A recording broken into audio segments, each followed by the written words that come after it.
HD सच्ची कहानियों पर आप सभी का स्वागत है। मैंने शिखा को अपने सीने से लगाकर सारी रात उसे सोने ना दिया, क्योंकि उसके प्यार में जितनी रातें जागा था मैं वह सब वसूल करना चाहता था और वह हर एक पल जो उसके बगैर बिताए थे वह सब उसके साथ शेयर करना चाहता था।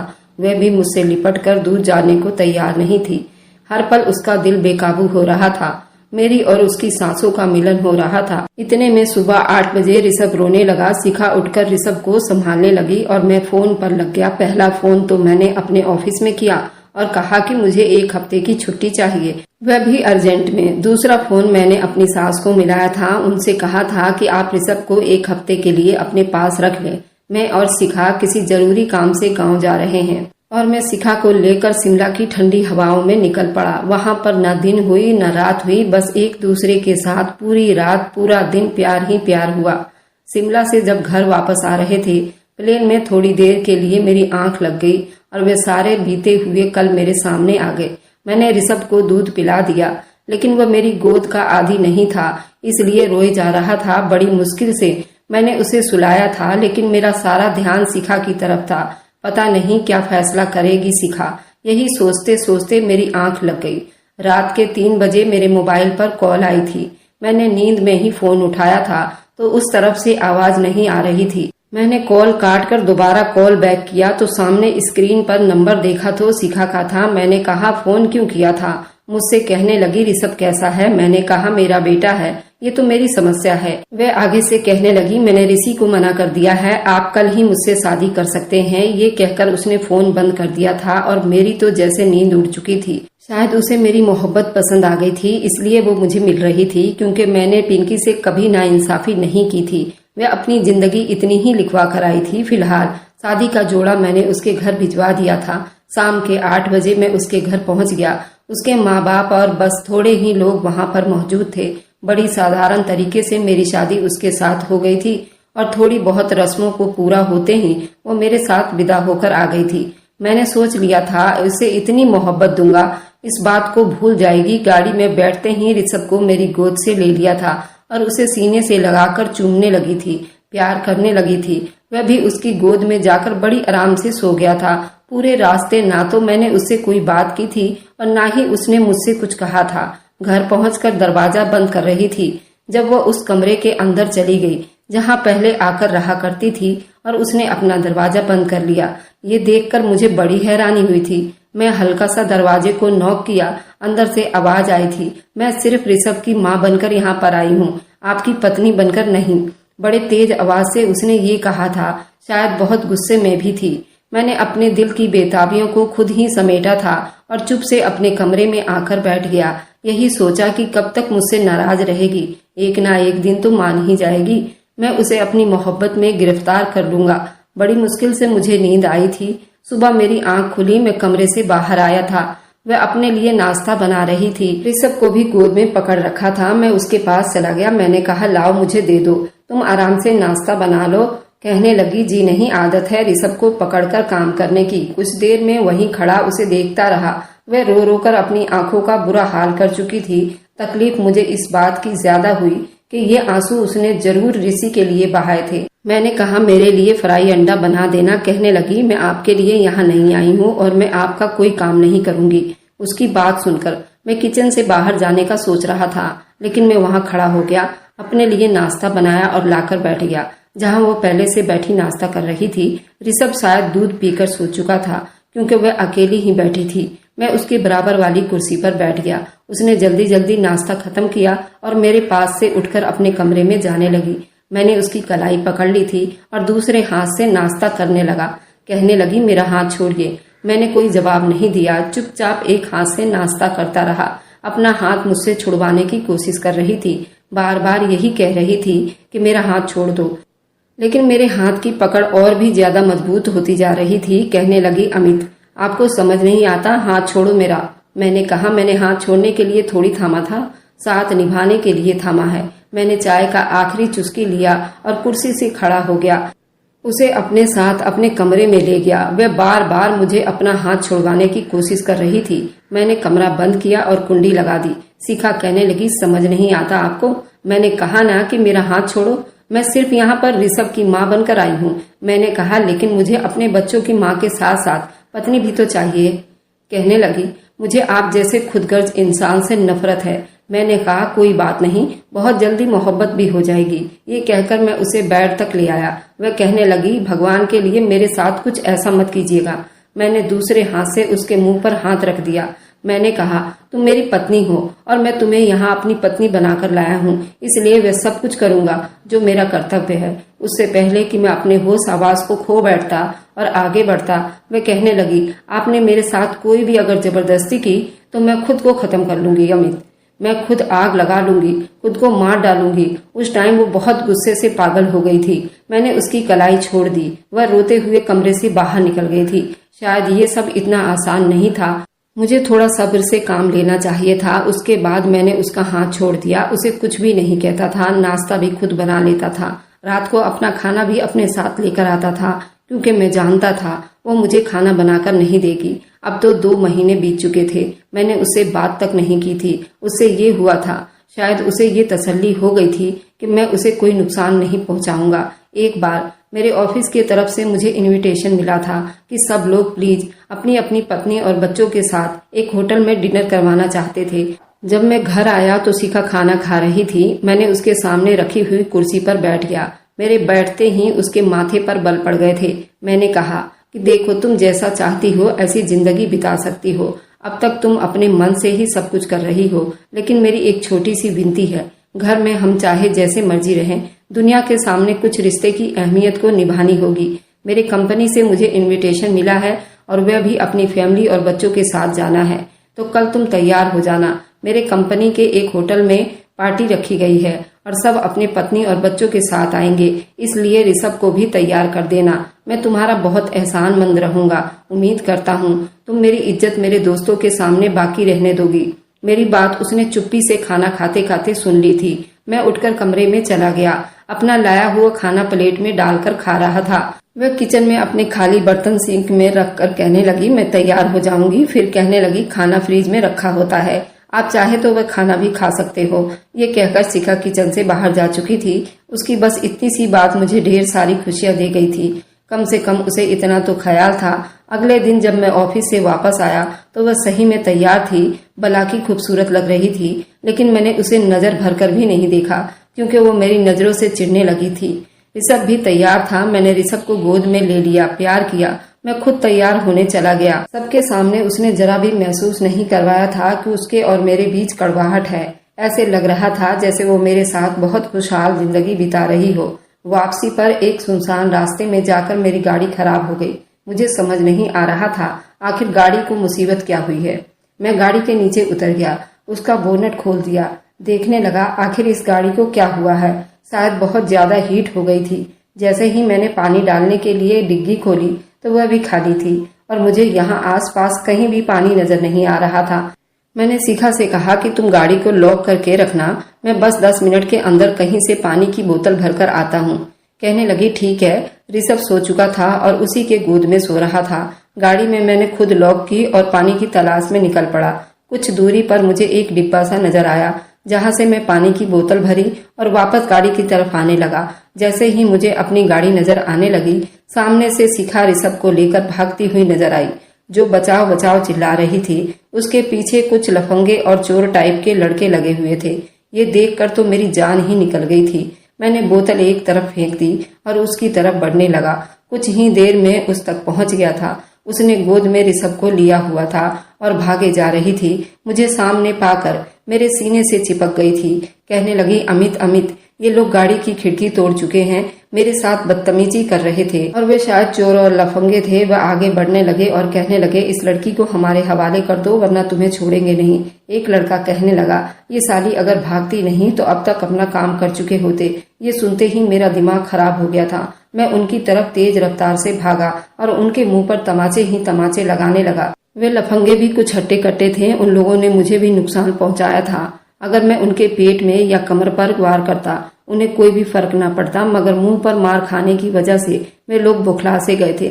मैं उनमें से एक को नीचे जमीन पर गिराकर उसके मुंह पर मुक्के ही मुक्के मारे जा रहा था।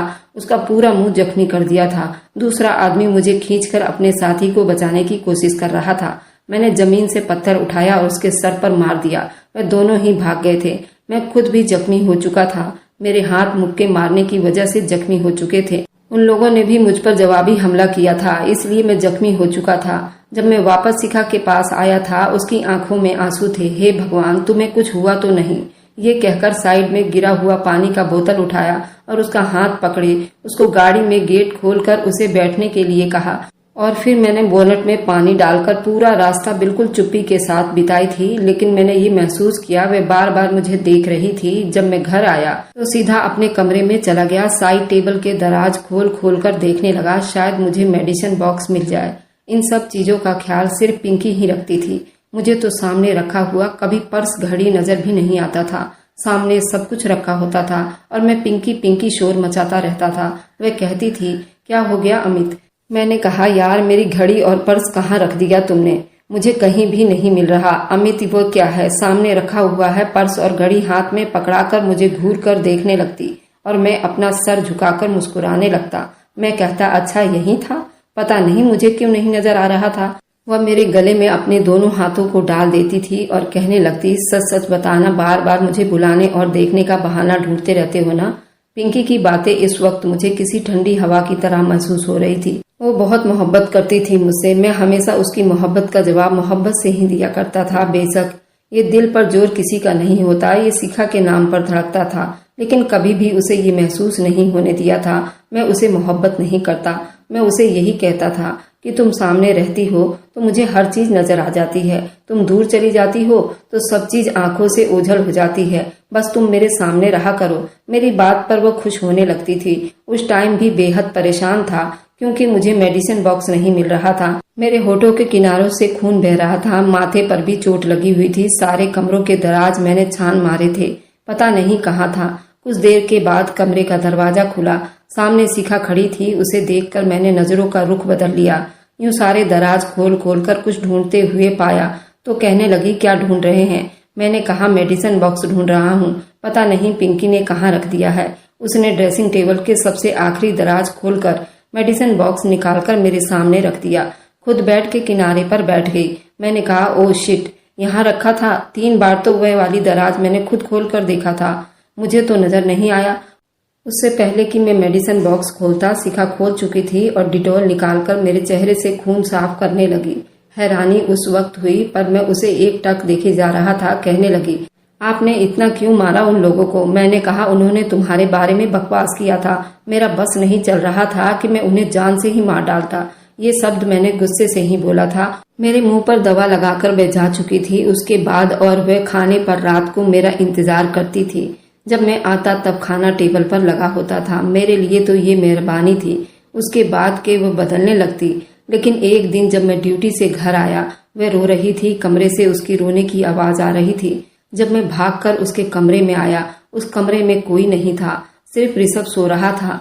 शिखा मेरे कमरे में मेरी पुरानी डायरी देखे जा रही थी। वह डायरी भी जो मैंने शिखा से मोहब्बत के बारे में एक एक बात लिखी थी। शिखा के लिए मैं क्या महसूस करता हूँ, मैंने अपने पूरे जज्बात उस डायरी में लिख दिया था। डायरी में मैंने शिखा की तस्वीर बनाई थी। लेकिन ये सब बातें उस टाइम की थी जब पिंकी मेरी जिंदगी में नहीं आई थी। उसके बाद तो मैंने डायरी को लॉक करके रख दिया था। पिंकी ने भी कभी देखने की कोशिश नहीं की थी। पता नहीं उसे कहाँ से मिल गई थी। मुझे देखकर वे नफरत से उठी और मेरे पास आकर मेरा गिरेबान पकड़कर मुझे झकझोर कर रख दिया था। कहने लगी, मुझे नहीं पता था आप इस तरह के घटिया इंसान हो सकते हैं। मैं उसकी बात समझ नहीं पाया था। मैंने कहा, ऐसा क्या हो गया? वह कहने लगी, आप मुझ पर गंदी नजर रखते थे, आपको शर्म नहीं आती थी? मैं आपको अपना बहनोई भाई समान समझती थी। मुझे कहने लगी, क्या सच में आपने ऋषभ के खातिर कदम उठाया है? आपको पिंकी दीदी से मोहब्बत नहीं थी? आप नहीं चाहते थे कोई सौतेली माँ आए, आपके बेटे के साथ कोई अत्याचार करे? लेकिन मैं गलत थी। आपने तो अपनी पत्नी के होते हुए मुझ पर गंदी नजर रखी थी। आपकी हर सोच को मैं पढ़ चुकी हूँ। आप मेरी तस्वीर बनाते थे, आपको शर्म आनी चाहिए। ये सब करते हुए मैंने कहा, तुम गलत सोच रही हो। लेकिन वह मेरी कोई बात सुनने को तैयार ही नहीं थी। कहने लगी, मैं समझ गई, जरूर मेरी बहन को मरवाने में भी आपका ही हाथ होगा। पिंकी दीदी को मारने की कोशिश की होगी। पहले से बिल्कुल स्वस्थ थी और जब मैं यहाँ पर आई थी तो वो बिल्कुल ठीक ठाक थी, उसे कोई बीमारी भी नहीं था। जरूर आपने ही उन्हें कुछ ऐसा वैसा किया होगा जिसकी वजह से डिलीवरी के टाइम वो मर गई थी। आप मुझसे शादी करना चाहते थे, आपको मुझे पाने की हवस थी। पिंकी दीदी आपके लिए एक दीवार थी, इसलिए आपने ये सब किया। उन्हें रास्ते से हटाने के लिए उन्हें मार डाला। मुझे उसकी बात पर इस तरह गुस्सा आया। मैंने एक जोरदार थप्पड़ उसके मुंह पर दे मारा। मैंने कहा, बहुत हो चुका शिखा, तुम सच जानती हो ना जानना चाहती हो, इसलिए तुम्हारा जो चीज आता है सोचती रहो। तुम्हें बार बार वजह कभी नहीं बताऊंगा। ये डायरी तुमने पढ़ ली, उस पर डाली हुई तारीख भी पढ़ लेती तो यूं मुझ पर इल्जाम न लगाती।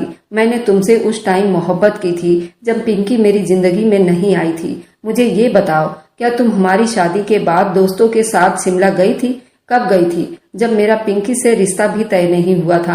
मुझे तो शादी पर पता चला जिस लड़की से मोहब्बत में गिरफ्तार हो चुका हूँ वो मेरी पत्नी की बहन है, लेकिन उसके बावजूद मैं कभी पिंकी के साथ कोई ज्यादती नहीं की थी। तुमसे दूर रहने की मैं हर मुमकिन कोशिश करता था, तभी मैं पिंकी को कभी लेने या छोड़ने नहीं आया। तुम्हारी माँ के बुलाने पर या किसी दावत में तुम्हारे घर नहीं आता था। तुम जब भी मुझसे बात करने की कोशिश करती तो मैं तुमसे बात तक नहीं करता था। जानती हो क्यों? क्योंकि मेरे अंदर रिश्तों का आदर और सम्मान मौजूद था। कभी पिंकी ने तुमसे मेरी शिकायत की? कभी कहा कि मैं उसके साथ बुरा व्यवहार रखता था? मेरे दिल पर मेरा जोर नहीं था, वह अलग बात है, लेकिन पिंकी से मैंने अपना रिश्ता पूरी ईमानदारी के साथ निभाया था। और मैंने शादी तुमसे इसलिए की थी क्योंकि मैं नहीं चाहता था मेरे बेटे पर कोई सौतेली माँ आए। मगर तुम पिछले 3 महीने से मेरे घर में मेरी पत्नी की हैसियत से रह रहे हो। मैंने एक बार के अलावा तुम्हें दोबारा कभी छूने की कोशिश नहीं की। एक बार शादी हो गई और मैं पीछे हट गया, वरना मुझे कौन रोक सकता था शिखा? तुम मेरा कुछ भी नहीं बिगाड़ सकती थी। मैं जो चाहता हूँ तुम्हारे साथ कर सकता था। तुम मेरे साथ क्या कर लोगी? लेकिन मैं इंसान हूँ, जानवर नहीं हूँ, ना बन सकता हूँ। मेरी गलती बस ये है कि मुझे पिंकी से पहले तुमसे मोहब्बत हो गई थी। काश कि मैंने तुम्हें देखा ही ना होता, क्योंकि पिंकी तुमसे ज्यादा अच्छी थी। मेरी मोहब्बत पर उसने आज तक शक नहीं किया, न मेरे किरदार पर शक किया था। अब एहसास हो रहा है वो मेरे लिए क्या थी। तुम्हें इस बात का अफसोस है ना कि मेरी वजह से तुम्हारा ऋषि तुमसे दूर हो गया है? ठीक है, मैं छोड़ देता हूँ तुम्हें, चली जाओ अपने ऋषि के पास। ये कहकर मैंने उसे बाजू से पकड़कर कमरे से बाहर निकाल दिया और कमरे का दरवाजा बंद कर लिया था। मुझे आज पिंकी बहुत याद आ रही थी। मेरी पत्नी होने के साथ साथ वो मेरी बहुत अच्छी दोस्त थी, जिसके गले लगकर मैं अपना हर सुख दुख बांट लेता था, लेकिन भूल जाता। मेरे कमरे में अभी भी मेरी पिंकी की तस्वीर दीवार पर लगी हुई थी। मैं उस तस्वीर के सामने जाकर खड़ा हो गया। मैंने कहा, पिंकी क्यों चली गई तुम मुझे छोड़कर? एक तुम ही थी जो मुझे समझती थी। तुम्हारे साथ मैं अपनी हर बात बेझिझक कर लिया करता था, रो लिया करता था। तुम ही थी जो मेरे आंसू को साफ करती थी। काश कि मेरे दिल ने मुझसे बेवफाई ना की होती, शिखा के बजाय तुम्हें चाहा होता। मैं उसकी तस्वीर के सामने फूट फूट कर रो रहा था। थक चुका था, टूट भी चुका था। अब मैं सोच लिया था, अब ये जबरदस्ती का रिश्ता नहीं निभाऊंगा। अगले दिन मैं कुछ देर से उठा। सुबह छुट्टी थी और आधी से ज्यादा रोकर बिताई थी। अपना नाश्ता बनाने के लिए जब किचन में गया तो मुझे लगा जैसे पिंकी खड़ी हो। एक पल तो मैं यूं भूल गया वह मर चुकी है, इसलिए जल्दी से उसके करीब आया था। लेकिन जैसे ही वो पलटी तो शिखा थी, लेकिन उसने कपड़े पिंकी के पहन रखी थी। बालों का जूड़ा भी उसी तरह का बना रखा था। मैं एकदम पीछे हो गया था। आंखें उसकी भी लाल थी। कहने लगी, नाश्ता क्या करोगे आप? मैंने कहा, जो करना होगा खुद बना लूंगा। मैं अपना नाश्ता खुद ही बनाया था। नाश्ता करके मैं घर से बाहर चला गया था। रात को जब मैं वापस आया वह अभी भी पिंकी की मैक्सी पहने तैयार थी। उसे देखकर मुझे हैरानी हुई थी। मैं ऋषभ को गोद में लिया, उसे प्यार करने लगा। शिखा ने टेबल पर खाना लगा दिया। कहने लगी, अमित मैंने खाना लगा दिया है। मैंने कहा, खाकर आया हूँ, मेरे लिए इतनी परेशानी क्यों उठा रही हो? ये कहकर मैंने ऋषभ को गोद में लिया और अपने कमरे की तरफ बढ़ गया। कमरे में जाने से पहले एक नजर पलटकर उसको देखा था, जो आज बिल्कुल शिखा कम और पिंकी ज्यादा लग रही थी। मैंने कहा, प्लीज दोबारा पिंकी बनने की कोशिश मत करना। मेरी बात सुनकर वो मेरे पास आ गई। कहने लगी, जब पिंकी दीदी का बच्चा मैं संभाल सकती हूँ, उनके घर में रह सकती हूँ, उनकी हर चीज में हकदार हो सकती हूँ, तो कपड़े पहनने में क्या हर्ज है? मैंने कहा, ये जबरदस्ती का हक भी तुम्हारे पास ज्यादा देर तक नहीं रहेगा। मैंने वकील से बात कर ली है, कुछ दिन में डिवोर्स पेपर तैयार हो जाएगी, जान छूट जाएगी तुम्हारी मुझसे। इस जबरदस्ती के बंधन से तुम चली जाना अपने ऋषि के पास। मैं ये कहकर अपने कमरे में चला गया। उस रात ऋषभ को मैं अपने पास ही सुलाया था। रात के 2 बजे जब कमरे में दाखिल हुई तो मैं गहरी नींद में था। कमरे का दरवाजा खुलने की आवाज पर मेरी आंख खुली थी। मुझे लगा ऋषभ को लेने आई होगी, लेकिन वह रो रही थी। मेरे पास आकर बैठ गई। मैंने उसे देखा तो वह रो रही थी। मैं उठकर बैठ गया। मैंने कहा, क्या हुआ? तुम्हें सब ठीक तो है ना? कहने लगी, अमित, मैं ऋषभ के बगैर नहीं रह सकती हूँ। मुझे डिवोर्स नहीं चाहिए। मैंने एक गहरी सांस भरी।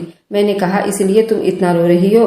मैंने कहा, ठीक है, ले जाओ ऋषभ को भी अपने साथ। बस इस बात का ख्याल रखना कि ऋषभ उसके साथ कोई भी ज्यादती ना करे। कल को अगर तुम्हारे बच्चे हो जाए और तुम्हें लगे तुम और ऋषभ को इंसाफ नहीं कर सकते तो मुझे एक बार कह देना, मैं ऋषभ को ले आऊंगा। मेरी बात सुनकर वो मुझे एक टक देखे जा रही थी। फिर कहने लगी, और आप क्या करेंगे ऋषभ के बगैर? मैंने कहा, पिंकी की यादें काफी हैं, गुजर जाएगी जिंदगी। काश के ये बात पहले समझ जाता। जबरदस्ती के रिश्तों का अंजाम कभी भी अच्छा नहीं होता तो तुमसे शादी भी न करता। अभी वो मेरे ही बेड पर बैठी रही, जबकि मैं उसकी समस्या उसके ख्वाहिश के हिसाब से हल कर चुका था। अब तो उसे उठकर चले जाना चाहिए था, लेकिन बेड पर बैठी न जाने क्या सोच रही थी। मैंने कहा, शिखा प्लीज, मुझे सोना है, कल ऑफिस भी जाना है। अब तो तुम्हारी हर बात मान ली है, अब क्या समस्या है? वह रोने लगी। कहने लगी, आपको पता नहीं कब समझ आएगी। ये कहकर वह कमरे से बाहर चली गई। अगले दिन फिर से तैयार थी। मैंने उसे देखा तो पूछने लगा, तुम कहीं जा रही हो? वो नाम में सिर हिलाने लगी। मैंने कहा, तो क्या ऋषि से मिलकर आ रही हो? मेरी बात पर वो हैरानी से मुझे देख रही थी। मैंने कहा, अच्छा, क्या तुमने उससे बात कर ली? बस कल तक पेपर भी तैयार हो जाएंगे। वो मेरे पास आकर खड़ी हो गई। कहने लगी, मुझे डिवोर्स नहीं चाहिए। आपको समझ क्यों नहीं आ रही? मैंने कहा, अब क्या समस्या है? अब डिवोर्स क्यों नहीं चाहिए? सब कुछ तो दे रहा हूँ तुम्हें, यहाँ तक कि अपना ऋषभ भी। तो कहने लगी, सब दे रहे हो, लेकिन क्या अपनी मोहब्बत नहीं दे सकते? उसकी बात ने मुझे हैरान कर दिया था। मुझे अपने कानों पर यकीन करना मुश्किल हो रहा था। कहने लगी, जरूरी तो नहीं कि मैं ही स्वीकार करूं। मुझे आपसे मोहब्बत हो गई है और मैं आपके साथ ही जिंदगी बिताना चाहती हूं।